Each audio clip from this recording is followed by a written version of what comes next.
Kesempatan kali ini saya akan bahas satu tema yaitu dengan judul bagian akhir. Bagian akhir. Mumpung karena hari ini kita ada di hari terakhir, jadi kita akan bahas bagian akhir. Yuk kita buka Bible kita di Yohanes 15 ayat yang pertama sampai ke-5. Di sana dikatakan, "Akulah pokok anggur yang benar dan Bapakku adalah pengelolanya." Ayat kedua, "Setiap ranting padaku yang tidak menghasilkan buah diangkatnya, dan setiap ranting yang menghasilkan buah dibersihkannya supaya menghasilkan lebih banyak buah." Ayat yang ketiga, "Kamu memang sudah bersih karena firman yang telah kukatakan kepadamu." Ayat 4, "Tinggallah di dalam aku dan aku di dalam kamu. Sama seperti ranting tidak dapat menghasilkan buah dari dirinya sendiri jika tidak tinggal dalam pokok anggur, demikian pula kamu tidak dapat berbuah jika kamu tidak tinggal dalam aku." Ayat kelima, "Akulah pokok anggur, kamu adalah ranting-rantingnya. Siapa yang tinggal di dalam aku dan aku di dalam dia, maka ia akan menghasilkan buah yang banyak. Karena tanpa aku kamu tidak dapat melakukan apapun." Amin, amin, amin. Nah, bicara tentang masuk di tahun yang baru, mengakhiri tahun 2024, saya percaya bahwa ada satu pesan yang Tuhan mau sampaikan dalam setiap kehidupan kita.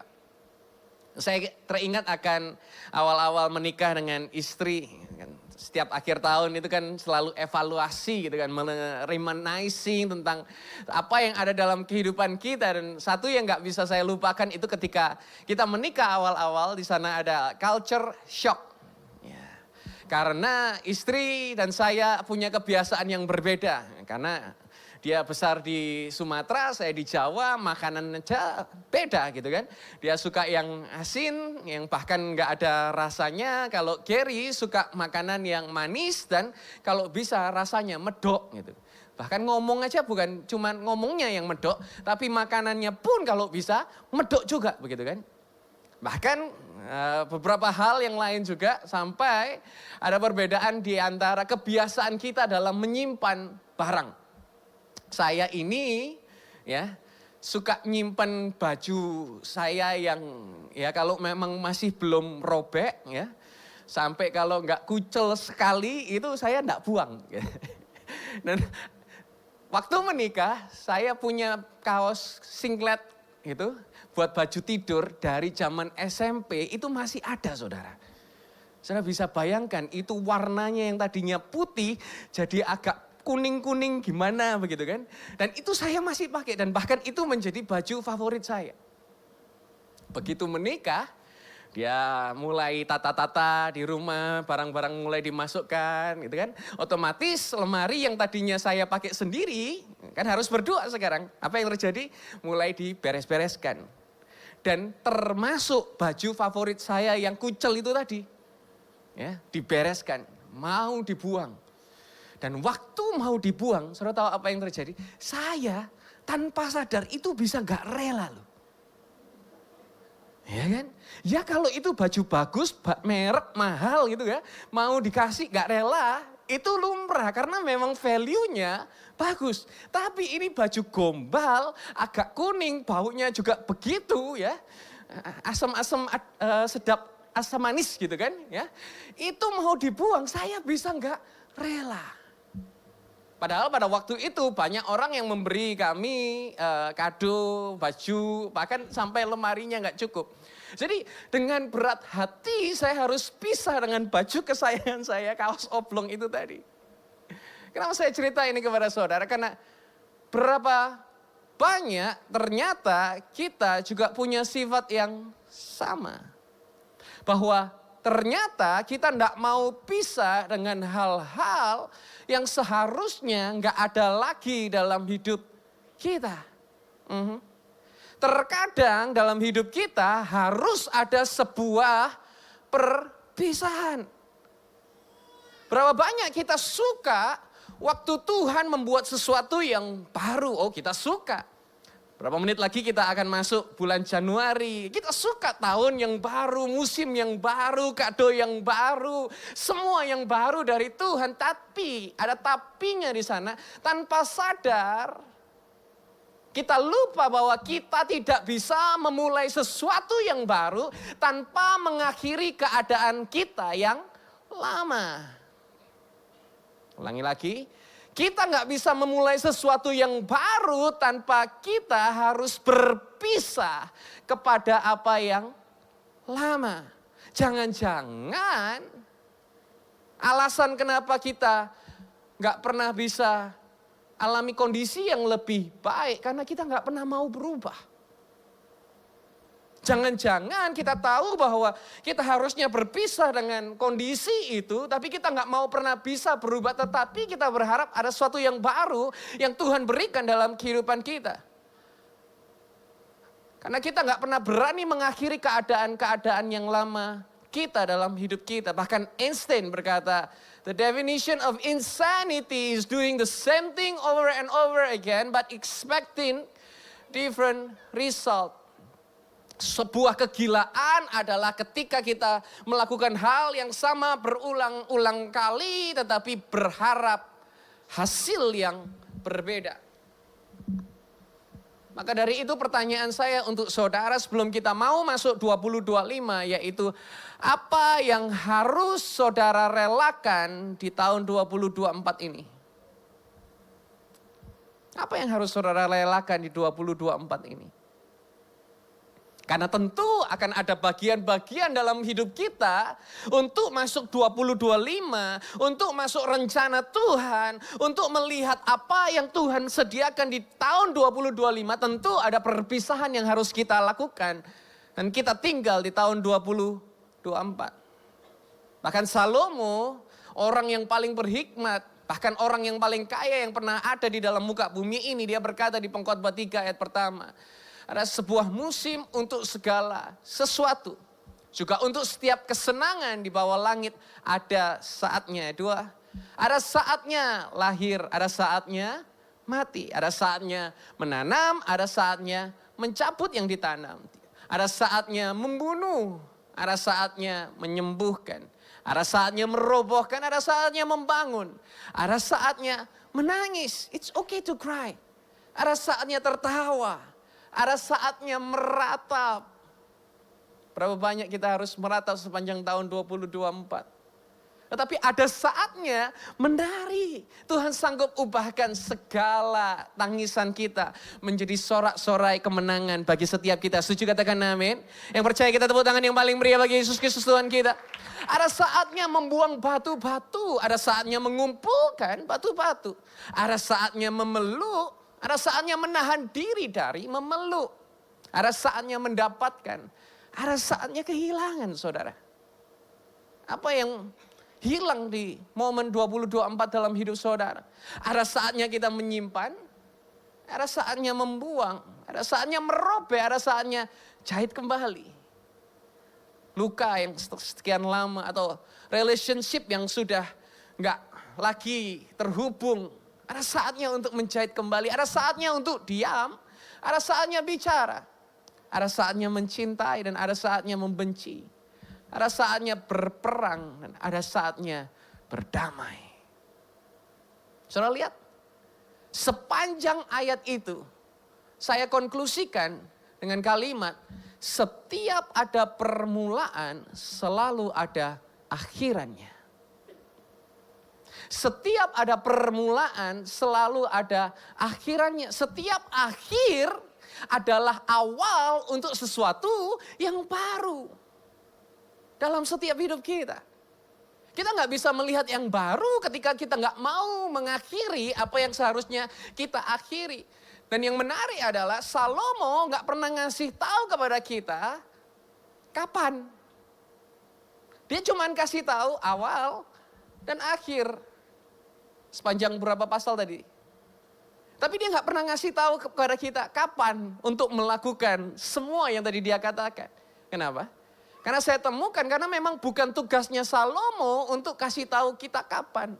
Salomo dapat hikmat. Begitu juga dengan setiap kita hari ini. saudara saya itu diberi Roh Kudus hikmat. Hikmat untuk apa? Apakah kita mau mendengarkan Roh Kudus atau tidak? Kapan waktunya kita untuk berjuang? Kapan waktunya untuk kita bisa berharap? Kapan waktunya kita bisa rest? Kapan waktunya kita mendoakan? Kapan kita bisa menunggu sampai setiap janji Tuhan itu digenapi dalam setiap kehidupan kita? Nah, hikmat Tuhanlah yang menuntun kita kapannya.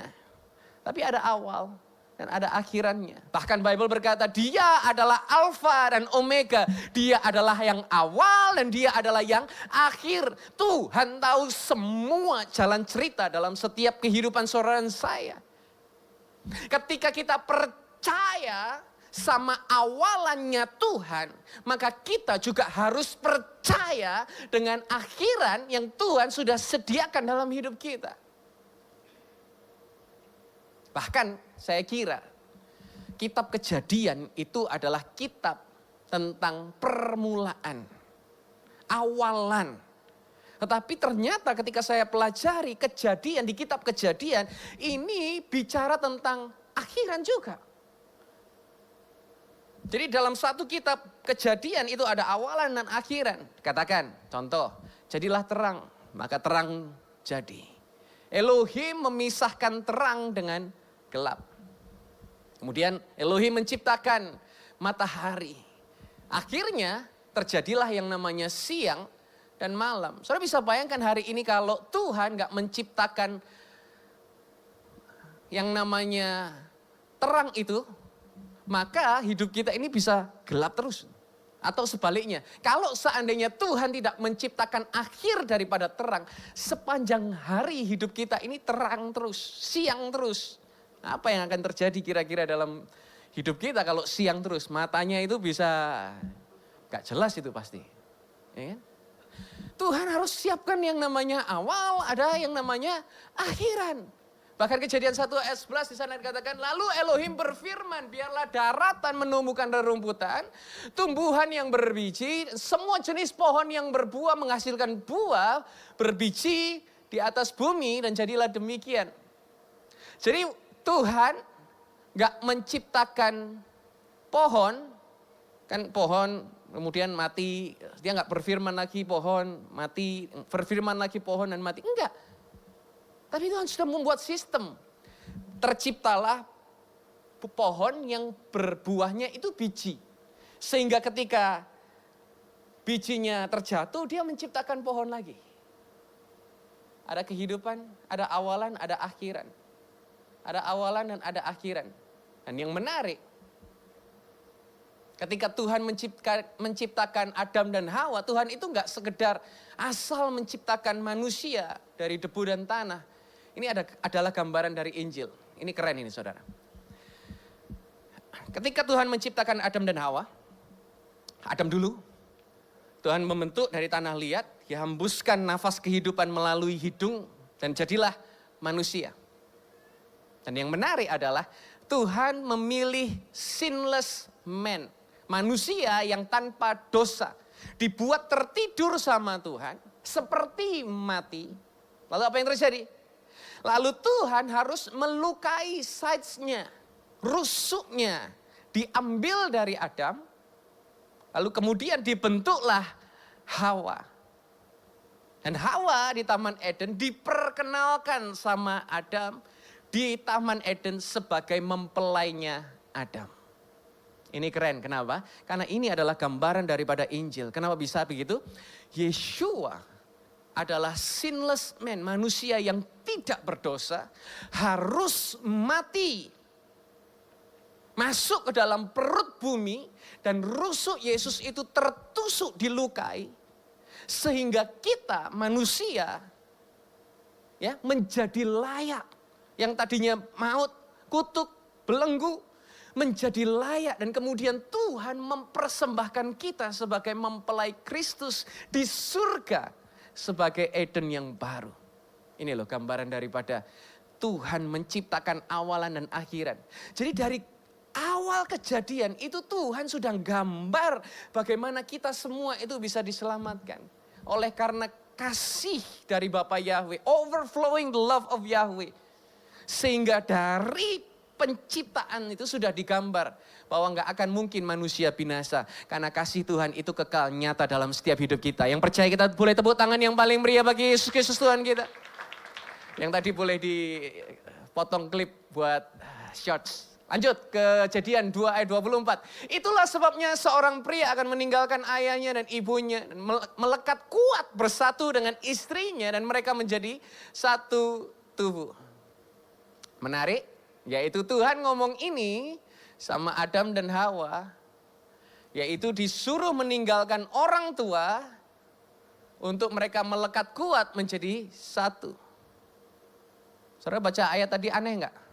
Kalau saya baca aneh. Kenapa? Disuruh meninggalkan orang tua. Orang tuanya Adam dan Hawa siapa? Tidak ada orang tua Adam dan Hawa. Tapi Tuhan ngomong kepada Adam dan Hawa. Harusnya Tuhan ngomong gini sama keturunannya Adam. Waktu mungkin banyak cicitnya kah? Atau sudah menikah banyak kah?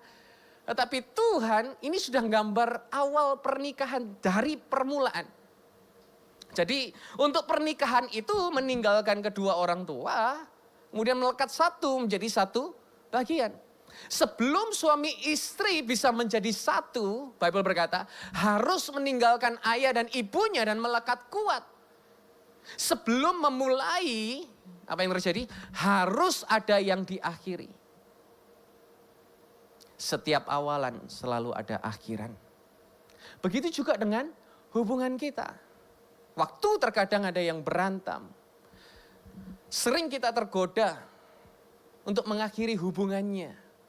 Tapi berapa banyak dari saudara setuju bahwa masalahnya itu bukan hubungannya yang perlu diakhiri, tetapi karakternya yang perlu diakhiri. Saya mau dorong saudara akhiri karakter-karakter yang buruk dan izinkan Roh Kudus yang bekerja dalam hidup kita. Sehingga kita bisa menjadi pribadi yang baru, pribadi yang berkenan, pribadi yang siap untuk melihat karya anugerah Tuhan dalam hubungan-hubungan kita. Akhiri 2024 dengan mengakhiri sifat-sifat buruk selama ini yang ada dalam setiap hidup kita. Setuju katakan amin? Tengok kanan kiri saudara katakan, yang jelek jangan lupa ditinggal. Itu tadi tentang kejadian. Lanjut sekarang tentang bangsa Israel. Bangsa Israel ini punya hubungan yang toksik sama Mesir. Yaitu apa? Dijadikan budak. Sekarang zaman sekarang ini anak-anak muda ini banyak kalimat yang banyak catchphrase yang berkata bucin. Ya kan? Sama seperti bangsa Israel toksik. Toksiknya sampai dijadikan budak. Nah, anak-anak sekarang juga bucin, budak cinta gitu kan. Itu toksik saudara. Israel keluar dari Mesir waktu Tuhan membelah laut. Israel berjalan di atas mujizat. Mereka on the way ke tanah perjanjian dan Israel bilang kayaknya lebih baik di Mesir ya. Di sana walaupun jadi budak masih ada bawang, masih ada makanan. Di tengah perjalanan loh saudara. Mereka doa-doa sendiri, minta Tuhan keluarkan sendiri dari perbudakan. Begitu Tuhan keluarkan masih gagal move on sama yang belakang. Kadang kita gagal mengakhiri sesuatu itu dengan baik. Karena kita ini takut dengan apa yang kita nggak tahu yang Tuhan siapkan di depan kita. Israel nggak mau tahu, Israel ini nggak tahu mau dibawa mana sama Musa. Putar-putar di padang gurun. Mereka takut karena nggak tahu Tuhan mau kirim kemana mereka ini. Selama 40 tahun mereka harus jalan muter-muter di padang gurun. Walaupun mereka dipelihara Tuhan. Sampai akhirnya di Yosua 5 ayat yang ke-11 dikatakan begini. Mereka makan gandum masak dari hasil negeri itu pada hari sesudah Paskah. Yakni roti tidak beragi dan gandum panggang pada hari yang sama itu. 12, lalu berhentilah Mana itu pada keesokan harinya setelah mereka makan gandum masak dari hasil negeri itu. Tidak ada lagi mana bagi Bani Israel. Tetapi dalam tahun itu mereka makan hasil dari tanah Kanaan. Kalau saudara lihat di kisah Israel keluar Mesir, setiap hari itu dikasih roti dari surga. Tuhan kasih makan, gak pernah kelaparan sama sekali. Tuhan beri mana selama 40 tahun puter-puter di padang gurun. Mau musim hujan, musim banjir, musim apapun. 40 tahun gak pernah satu hari pun Tuhan lupa kasih makan. Tapi begitu tahun ke-40, mana itu tiba-tiba berhenti. Ada yang tahu kenapa? Karena mereka sudah gak lagi ada di padang gurun. Bangsa Israel sudah bukan lagi di padang gurun, tapi mereka sudah ada dalam tanah perjanjian. Padang gurun itu adalah ketika mereka ambil mana setiap hari. Tanah perjanjian adalah Israel harus mengelola tanah yang Tuhan berikan kepada mereka. Berapa banyak hari ini kita mau berkatnya Tuhan tanpa mau tahu cara untuk mengelola apa yang Tuhan sudah berikan kepada kita. Berapa banyak kita mau dikasih rumah yang besar, berkat yang besar tanpa tahu caranya bayar pajak PBB rumah itu setiap tahunnya bagaimana. Tuhan kasih berkat, ya. Tapi kadang berkat dari Tuhan itu gak selalu turun dari surga seperti mana. Tetapi berkat dari Tuhan itu bisa dalam bentuk hikmat untuk mengerjakan apa yang sudah Tuhan sediakan dalam kehidupan kita. Tuhan memberitahu Israel bahwa mana harus berhenti. Untuk Israel bisa mendapat apa yang Tuhan sediakan di tanah perjanjian. Tanah yang penuh dengan susu dan madu. Susu dan madu itu tidak akan pernah bisa tercapai kalau mereka terus berharap dapat roti mana dari Tuhan. Harus ada yang diakhiri untuk sebuah awalan yang baru. Lanjut lagi sekarang, Abraham. Tuhan ngasih Abraham firman. Abraham, pergilah dari tempatmu. Pergilah dengan iman. Nanti kamu di tengah jalan saya akan beritahu kemana kamu harus pergi. Oke Tuhan, saya berangkat. Jalanlah dia. Tapi dia ngajak ponaannya yang harusnya gak diajak sama Abraham. Kejadian 13, apa yang terjadi? Berantem Abraham sama Lot. Satu tempat mereka kacau balau, mereka pegawai-pegawai saling cekcok, adu mulut dan segala macam kacau, berantakan semua. Dan Abraham harus memberanikan diri lihat ke Lot dan dia berkata, "Dek, baiknya kita pisah saja." Gitu kan. Lot, pilihlah mana yang kamu pilih, kamu ke kiri, aku ke kanan, kamu ke barat, aku ke timur. Begitupun sebaliknya. Sometimes, ada kalimat yang bagus berkata begini. Sometimes you have to let go what is killing you, even it kills you, to let it go. Kadang kita harus merelakan sesuatu yang sepertinya kita nggak rela untuk merelakan dalam hidup kita. Setelah akhirnya mereka berpisah, Kejadian 13 ayat 14, yuk kita lihat, ini menarik sekali. Setelah Lot pergi, perhatikan kata setelah Lot pergi, Yahweh berfirman kepada Abram, arahkanlah pandanganmu dan lihatlah ke tempat engkau berada. Utara, selatan, timur, dan barat. Sebab seluruh negeri yang engkau lihat itu, aku akan berikan kepadamu dan kepada keturunanmu sampai selama-lamanya. Aku akan menjadikan keturunanmu seperti debu tanah banyaknya. Sehingga jika seorang yang dapat menghitung debu tanah, keturunanmu pun akan dapat dihitung.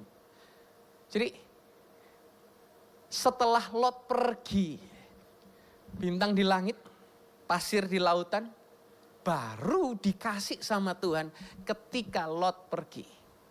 Baru Abraham melihat janji Tuhan digenapi setelah Lot pergi. Kenapa saya cerita ini kepada saudara? Jangan-jangan ada janji yang belum Tuhan genapi dalam hidup saudara. Karena ada hal-hal dalam hidupmu yang seharusnya engkau sudahi. Tetapi tetap engkau bawa sampai sekarang. Sebuah awalan dimulai dengan sebuah akhiran. Itu dalam perjanjian lama. Perjanjian barunya ada gak, Pastor? Ada. Yesus on the Last Supper. Yohanes 14:17. Ini adalah kalimat terakhir Tuhan Yesus Kristus di bumi. Yesus bawa murid-murid di loteng dan mempersiapkan meja perjamuan terakhir dan mereka ngobrol di sana, makan sama-sama terakhir di sana. Kenapa kok dikatakan perjamuan terakhir? Karena itu adalah akhiran daripada sebuah awalan yang baru. Kalau menurut saudara, hari ini adalah hari terakhir kita ketemu, kira-kira yang kita omongkan itu pasti penting sekali gitu kan. Dan ini adalah momen terakhir di mana Yesus akan ketemu dengan murid-muridnya. Kira-kira apa yang Yesus akan kasih tahu kepada murid-muridnya. Dan yang menarik, Yesus kasih tahu tentang relationship. Yesus bercerita tentang relationship. Yohanes 15 ayat 1 sampai 11 itu bagaimana Tuhan bercerita tentang gimana kita kenal sama Yesus. Ayat 12 sampai 17 Yesus berbicara gimana mereka itu kepada satu sama lain. Ayat 18 sampai 27 Yesus bicara bagaimana sikap mereka kepada dunia. Perhatikan urutannya. Jadi yang pertama adalah mereka kepada Yesus, kedua sesama, yang ketiga mereka kepada dunia. Ini urutannya penting sekali. Kenapa banyak orang gagal di dunia? Karena mereka nggak tahu bagaimana perlakukan satu sama lain, sering berantem, sering cekcok, sering nggak terima, sering sensi dan segala macam lain halnya. Karena mungkin urut-urutannya adalah salah. Urutannya adalah kita nggak kenal Yesus terlebih dahulu, kita nggak tahu bagaimana bisa mengelola hubungan satu sama lain, let alone kepada dunia. Dan Yesus berkata bahwa ayat yang kelima tadi, akulah pokok anggur, kamu adalah ranting-rantingnya. Dan saya bawa ilustrasi tentang ranting, boleh dibantu.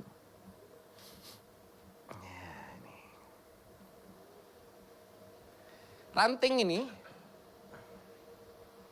dikatakan bahwa Yesus adalah pokok anggur dan kita adalah ranting-rantingnya. Jadi saudara bisa bayangkan ranting-ranting ini. Masalahnya dengan ranting ini adalah sudah saya putel, dia nggak lagi terhubung. Saudara nggak bisa berharap dengan ranting ini akan berbuah.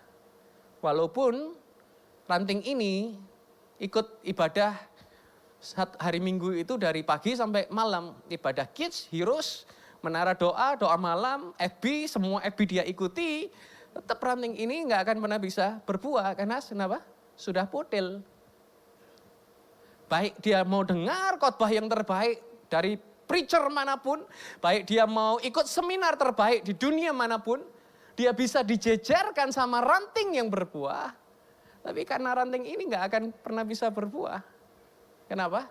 Karena sudah saya putil. Satu-satunya cara untuk ranting ini berbuah, perhatikan kalimat saya, akhiran adalah sebuah awalan yang baru.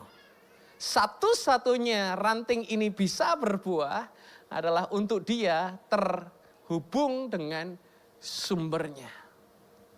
Gereja bisa bikin acara sebanyak apapun. Tetapi Yesus di akhir masa hidupnya. Dia berkata, akulah pokok anggur, kamu adalah ranting-rantingnya. Apapun yang terjadi. Jangan sampai saudara. Jangan sampai saudara ini jauh atau pisah dari Kristus Yesus di tahun 2025. Apapun yang terjadi dalam hidup saudara, tetaplah terhubung denganku, kata Yesus. Karena ketika kita terhubung, pasti buah. Saya ngomong begini saja, iman saya sudah terbangkitkan.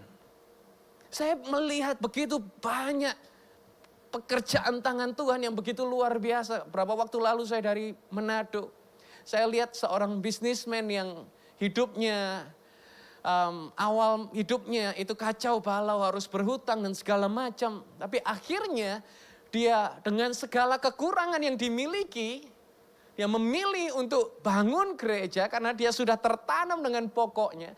Sampai terakhir dia cerita, gimana kok bisa berubah sedemikian rupa, saya bingung. Karena setiap kali saya ketemu dia, mobilnya selalu ganti. Saya tanya gimana caranya. Satu yang berubah, yaitu saya tertanam kepada Yesus Kristus. Dari yang tadinya segala cara dia usahakan selalu gagal. Tapi dengan satu cara dia tertanam dengan Yesus. Dapat proyek ratusan miliar, itu terjadi dalam kehidupannya. Pokok yang menghasilkan buahnya. Carang ini cuman tempat keluar buahnya tok. Tidak ada carang yang berkata, oh gara-gara aku buah bisa keluar. Tidak. Yang mengeluarkan itu adalah pokoknya. Dan hidup kita, katakan adalah ranting-rantingnya. Hidup kita ini cuma menjadi sumber salurannya lewat berkatnya Tuhan saja. Itu loh yang Tuhan mau berikan dalam kehidupan kita. Dikatakan bahwa akulah pokok anggur yang benar dan Bapakku adalah pengelolanya. Ayat yang pertama. Ya, tadi Yesus adalah pokok, kita adalah ranting-rantingnya. Ayat pertama, Yesus adalah pokok anggur yang benar, Bapakku adalah pengelolanya. Ikuti saya. Pengelola punya tugas apa? Potong memotong.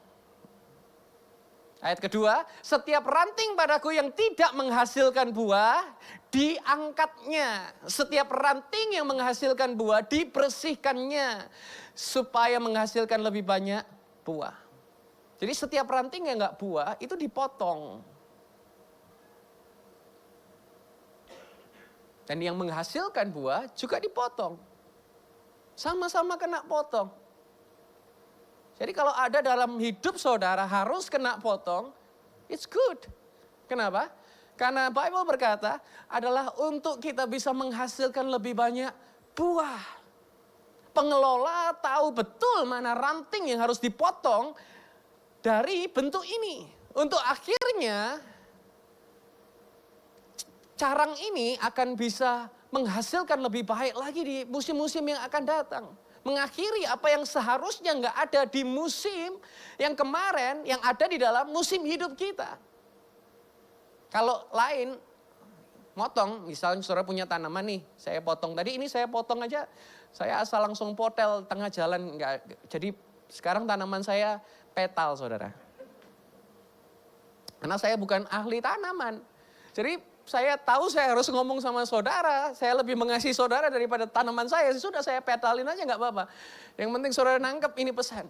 Tetapi seorang pengelola, oh dia tahu betul mana yang harus dipotong.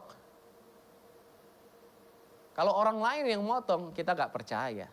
Tapi kalau Tuhan yang motong, yakin dan percayalah, dia tahu mana yang terbaik dalam hidup kita. Akan ada momen Tuhan akan mengakhiri kondisi dalam hidup kita. Akan ada momen Tuhan harus potong-potong bagian-bagian tertentu dalam hidup kita. Untuk akhirnya kita bisa melihat apa yang Tuhan rencanakan itu terjadi. Akan ada momen di mana Tuhan kasih kita kesempatan untuk kita yang mengakhiri bagian itu dalam hidup kita. Jadi akan ada momen Tuhan yang akan potong, akan ada momen kita yang dikasih kesempatan untuk kita sendiri yang harus mengakhiri mana yang seharusnya gak ada dalam hidup kita. Saya gak tahu posisi mana saudara hari ini ada. Tapi yang saya tahu seorang pengelola hanya akan mulai motong karena dia sudah gambar. Saudara tahu bonsai itu mahal? Karena si pengelola itu sudah gambar. Ini rantingnya akan tumbuh ke sini. Dia sudah punya visi ke depan atas tanaman itu akan menjadi seperti apa. Mungkin ketika dipotong awalannya kelihatan potel, tapi bagian itu terpotong supaya engkau dan saya bisa menghasilkan buah yang lebih banyak lagi, supaya kita bisa menghasilkan yang lebih luar biasa dahsyat lagi. Yang setuju katakan amin. Yang setuju kita boleh tepuk tangan yang paling meriah bagi Yesus Kristus Tuhan kita. Dan yang berikutnya yaitu adalah fruit is never for a tree to eat. Ya. Jadi si pohon itu gak pernah makan buahnya sendiri. Buah itu selalu untuk orang lain. Tapi waktu orang lain diberkati, saudara gak akan pernah merasa kekurangan. Kenapa? Karena you're always connected to the source. Saudara akan selalu terhubung dengan carangnya. Yesus berkata, Yohanes 16 ayat 7, aku mengatakan kebenaran kepadamu bahwa berguna bagimu jika aku pergi. Karena jika aku gak pergi, penghibur itu tidak akan datang kepadamu. Tetapi jika aku pergi, aku akan mengutus dia kepadamu. Berapa banyak saudara bersyukur karena Roh Kudus telah menolong saudara sepanjang tahun 2024. Saya sendiri akan babak belur kalau gak ada Roh Kudus yang tolong saya. Roh Kudus gak akan datang kalau Yesus gak pernah mau kembali ke surga. Dan yang menarik, berapa hari kemudian Yesus datang lagi kepada murid-muridnya. Untuk apa? Untuk akhirnya dia pergi lagi. Tetap Yesus harus pergi. Kalimat bagus berkata, you can't step into your tomorrow without necessary ending. Saudara gak bisa masuk ke dalam hari depan saudara tanpa akhiran yang penting saat ini. Kalau itu adalah saudara, 2024. Akhiri tahun 2024 dengan necessary ending. Dengan hal-hal yang seharusnya berakhir dalam hidup kita. Kalau itu saudara, yuk sama-sama kita mau bangkit berdiri.